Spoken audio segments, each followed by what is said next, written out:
Hi, this is Mark Bell again from Basic Info Security. Today I wanted to talk a little bit about information security training for not only you, but for your staff as well. So I just want to be sure that you all are aware that a couple of statistics as to why this is important.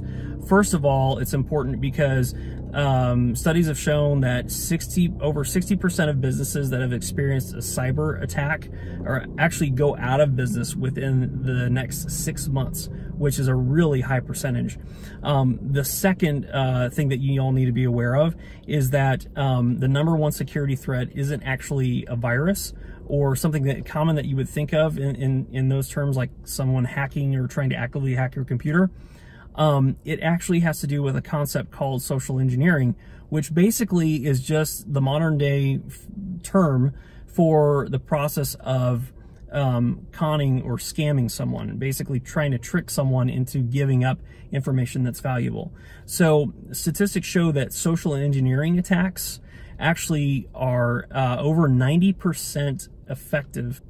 So that statistic on social engineering shows that of all the successful cyber attacks, social engineering accounts for over 90%. So it's a really big deal to pay attention to social engineering. Really the big way that you can protect against social engineering, it's not the only way, but it's the most effective way, is through education. It's understanding what you need to look for in order to be able to stay safe from these attempts. And some of these attempts, you might think, well, it's a scam, you know, those things are pretty obvious. I've heard of the Nigerian print scam. It's a famous one that I'm not going to fall for that.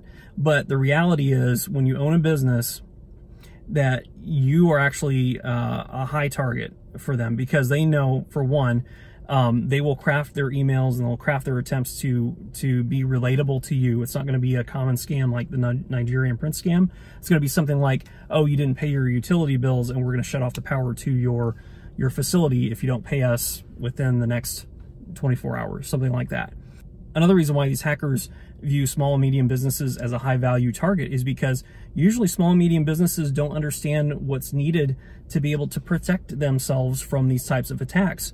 And if they do have some things in place to protect themselves from these attacks, a lot of times small and medium businesses don't understand or they don't think that they're actually at risk, because they convince themselves that, well, since I'm a small company, there's bigger fish to fry, so they're not going to attack me. But really the reality is, on those companies that are larger, they have the resources they need to protect themselves from these common hacks. So be aware that if you own a small business, that you need to make sure that you have the right security layers in place, and be sure to protect yourself against social engineering attacks through user education. So that can be educating yourself, obviously, and it's also making sure you're educating your staff against what these practices are that these hackers tend to use. So the only way you can do that is through some what they call continuing education, or some training that's designed specifically for social engineering. And actually, if you're interested in some social engineering training, I have a training package that I've put together that leads you kind of step by step as to the different types of social engineering that these hackers like to use, whether it be email or over the phone or even in-person scams. These things are very important to understand and be aware of, to be able to protect yourselves and your business. You don't want to be one of these businesses that make up this 60% category of going out within 6 months. So if you're interested in that, I've got a link below in the description that you can go to my social engineering prevention course. And if you like this video, hopefully you do, I find it valuable, be sure to click the like button. If you have any comments or questions about this topic in general, be sure to leave me a comment below. I go through and I read all of the comments, and I try to respond to the comments as soon as I can. So just be sure to leave a comment if you have any questions, and I will see you at the next video.